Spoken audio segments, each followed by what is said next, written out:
Buffalo, New York, a place long overlooked in hip-hop, but from this frozen industrial city came a sound that would bring back the grit, the grime, and the authenticity that rap had been missing. This is the story of Griselda, not just a group, but a cultural reset. Westside Gunn, Conway the Machine, Benny the Butcher, and many more. A blueprint written in pain, struggle, and powder white reality.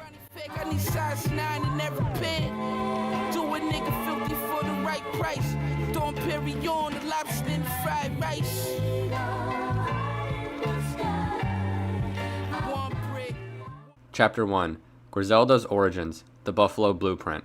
Listen to it on SoundCloud. I was waiting for my physical. He steep. I said, I got something for you.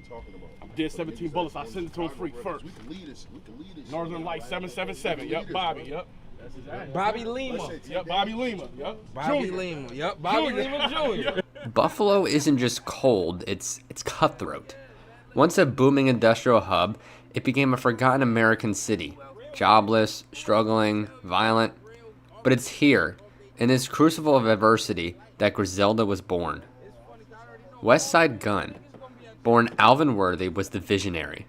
Always drawn to the arts, fashion, wrestling, and classic 90s rap, he dreamed of something bigger than a zip code.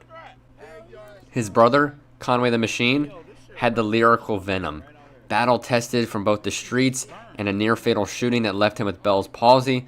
Conway brought trauma to the mic with a surgical precision. Then there was Benny the Butcher, their cousin. He was the final piece. A street poet detailing every flip, cut, and consequence with chilling clarity. Together, they weren't just rapping, they were documenting. That fuck nigga pulled up using his chrome, hit the back of my head and neck, I should've died, nigga. I feel like my nigga Duns kept me alive, nigga. Slapping my face like, bruh, open your eyes, nigga. Shaking my head like, fuck that, you can't die, nigga. Only real shit what I provide, nigga. I wrote this shit with the tears in my eyes, nigga. Now they gotta consider me top 5, nigga. You hear my shit, is you surprised, nigga? You know it's funny, I wanted to quit. After I got shot in my head, I see my face like I'm done with this shit. Back then, Buffalo had no spotlight, no major labels, no big platforms, but Griselda didn't wait for the industry. They built their own infrastructure, independent, relentless, and unapologetically regional. And everything I drop is classic dope. This the realest shit in my pad I wrote. This the realest shit that I wrote. Chapter 2, Westside Gunn, the master creator.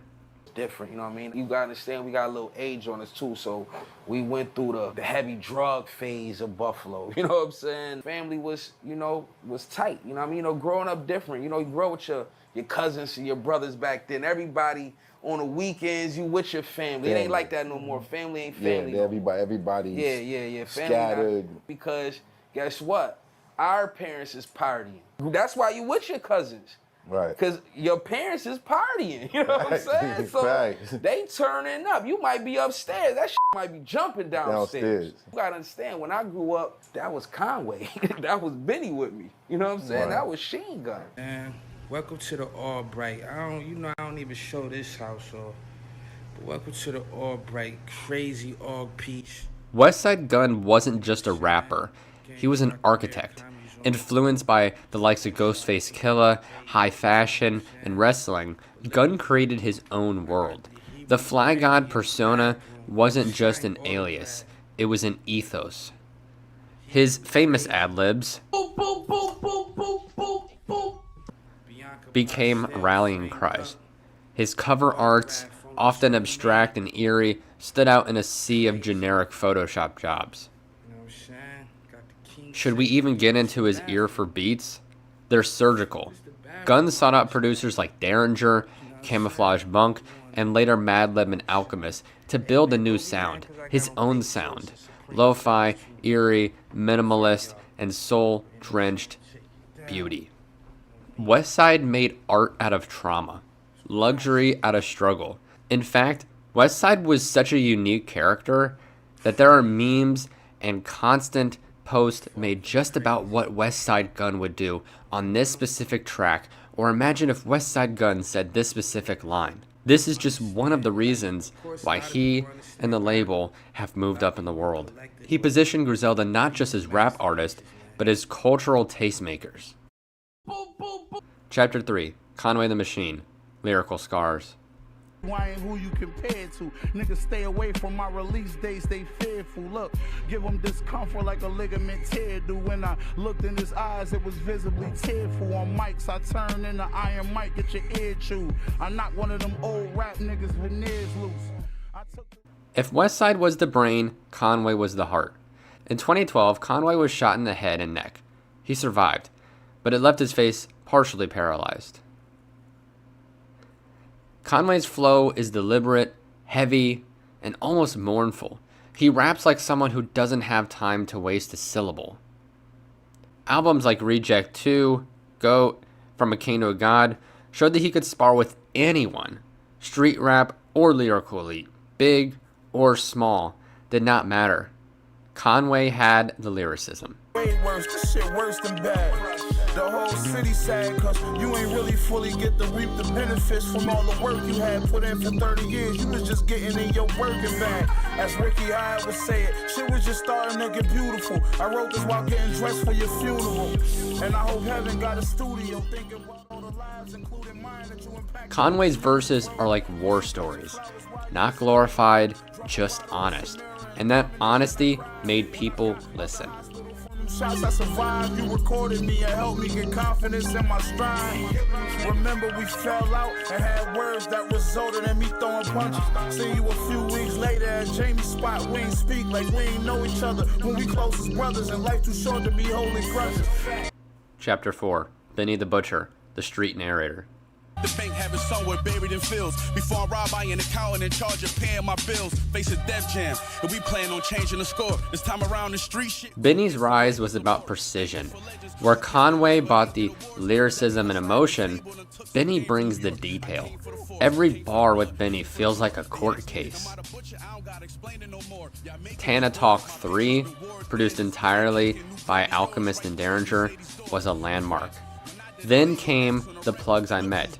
Speaking of court cases, 5 to 50 sounds just like one. Current, nigga. The wiretaps got me playing it safe. Ask Earl how about it if you think I'm frontin' about that 20 grand a day. This the only block on the east side where the dope shooters all come and get it. Quarterbacking plays from a kitchen, how I honor student, gonna become a chemist. At my mom's crib, having flashbacks, 10 guns on me like a Mad Max. Put the team on with the last batch, but you niggas never gonna be half that. One of Benny's best tracks. Also from this album came Crowns for Kings. This is where Benny had stepped into the national spotlight. He later on would collaborate with J. Cole. Benny was probably the first of the Griselda crew to finally jump into that mainstream and brought more attention to the rest of the label. His delivery was confident, his punchline surgical, and his hustle was evident. He became the ambassador for Griselda to mainstream fans. Benny made it clear, this wasn't just nostalgia rap. This is the sound of modern day hustling mixed with the grittiness of the previous Buffalo sound. Get mad, then I turn my flip phone to a staff. Chapter 5, The Movement Goes Global. About management, and then, you know what I'm saying, and then like kicking it with Paul Rosenberg and Mike, that just ultimately turned into a deal. But it was going to be something management first, but they talked. I remember he was taking meetings and going back and forth to the city, and that's what it turned into. Okay, and then Griselda Records signs to Shady Records. Crazy. I remember when he told me that shit. He didn't tell me until it was like about to happen. You feel what I'm saying? He didn't tell me till it was about to happen. In 2017, Westside and Conway signed to Eminem's Shady Records. Suddenly, the underground had a megaphone. Appearances on WWCD, BET Cyphers, and big-name features followed. Griselda started collaborating with legends like Raekwon, Jadakiss, and Black Thought, while influencing a new class of rappers on their own. You could hear Griselda in the DNA of other artists.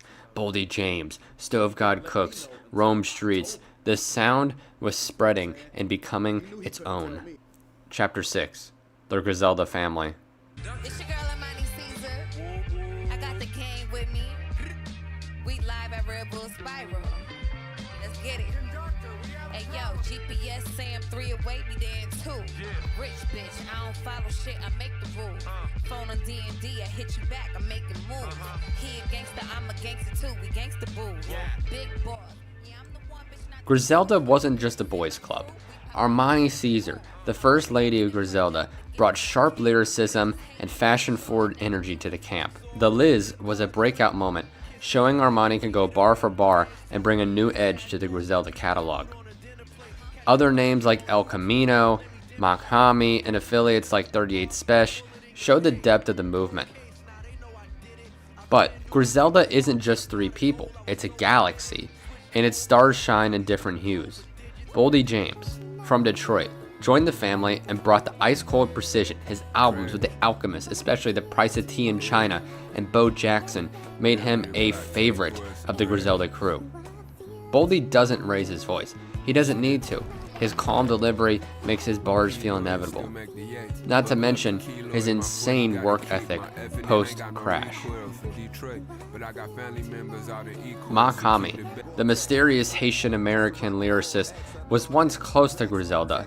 Though he eventually parted ways, his influence remains. Albums like HBO and Pray for Haiti feel like high-fashion art. They're complex, coded, and beautiful. Mock speaks in riddles, but if you listen, he's telling you everything. Stove God Cooks is the wild card. Charisma, wordplay, and a voice that splits the air. His album Reasonable Drought was entirely produced by Rock Marciano and became an instant classic. Stove God is a fan favorite of the Griselda fans.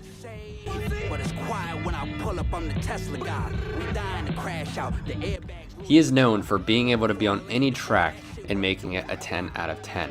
We're just waiting for that next album. Rome Streets, sharp, razor cut, aggressive, with a voice like shattered glass. He brought the underground New York scene to Griselda's front door with albums like Kiss the Ring and Noise Candy. Not to mention his newest, Train Spotting. Rome Streets really is the other wild card of Griselda. He offers something that the others just don't have at the current moment, which is just that hard-hitting, aggressive rap. If you haven't heard Train Spotting, please listen to it. These weren't just signees, they were assassins, each with their own specialty that makes Griselda whole. Chapter 7, The Sound, a Sonic Revolution. What exactly makes Griselda sound unique? It's not just what's there, it's what's missing. Minimalist drums, eerie loops, untouched soul samples. These are the production styles inspired by RZA and DJ Muggs that had been evolved by Derringer, Alchemist, and many others. It's less about perfection and more about texture. You hear the crackle, the hiss, the vinyl. It's hip-hop with dirt under its nails. Tempo, so that way I have like a starting point, and then as I'm mixing in records, it becomes more unpredictable. The moment might just happen for 5 seconds, right? And the whole song could be not even an enjoyable song. Yep. It just might be a 2-bar moment, or an intro or an outro. Is it Dave Porter? Chapter 8, The Legacy and Future. Yes, sir. I mean, shout out to whole Sway. We're leaving the Michael Mary party, so we got the Michael Marys on. Okay. But it's only right, you know what I mean? That's my brother, too, in real life. Yes, sir. I got that Louis Vuitton. You know, anytime a piece costs more than 20,000, you gotta call it Louis and not Louis. Yeah. You know what I'm saying? This that Louis Vuitton right now, man. You already know you got 25,000 on the top. Okay. You know what I mean? BB on the belt. You know, and I usually don't even wear belts, but fuck it, it's Fashion Week. Yes, sir. You know what I'm saying? 100 in each ear. Right. You know what I'm saying? Laces. A fucking Bentley on the wrist. Mm-hmm. You know what I'm saying? Yeah. An S-Class on this wrist. Right.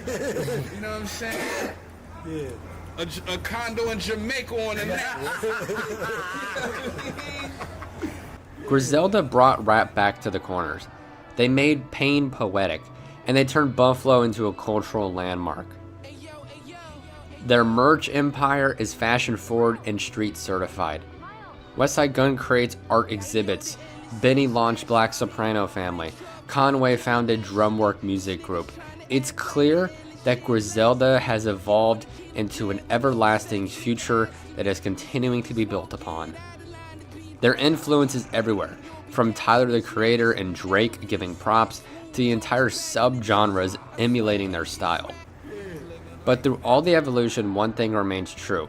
Griselda is the voice of the real, and real rap never dies.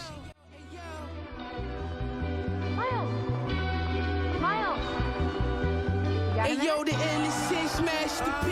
Rich up, drug dealing actually. This niggas trying to act like the illest shit, blasphemy. You want a kingdom grand with no steps, nigga asking me. These niggas won't get out.